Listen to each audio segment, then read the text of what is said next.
দুনিয়ার এই মোহ যে কতটা আত্মবিনাশী তা বনি ইসরায়েলের একটি ঘটনা থেকে বোঝা যায়। একবার তিন যুবক পথ চলতে চলতে দেখলো চারটা বড় বড় স্বর্ণের টুকরো পড়ে আছে। এগুলো দেখে তাদের চোখ ছানাবড়া হয়ে গেল। খুশিতে আত্মহারা হয়ে পড়ল সবাই। সিদ্ধান্ত হলো প্রত্যেকেই সমান ভাগে ভাগ করে নেবে।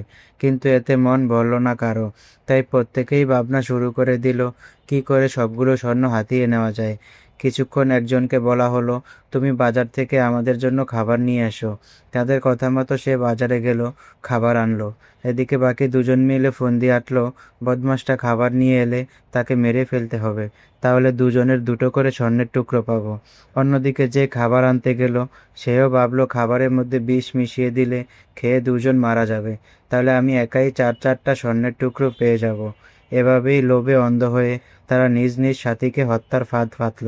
বাজারে যাওয়া লোকটি যখন খাবার নিয়ে এলো তখন বাকি দুজন মিলে তাকে আকস্মিক হামলা করে হত্যা করে ফেলল।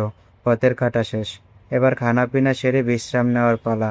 তারপর বাঘ বাটোয়ারার কাজটা সেরে ফেলা যাবে, এই ভেবে তারা বাজার থেকে আনা খাবারগুলো ভক্ষণ করতে থাকলো।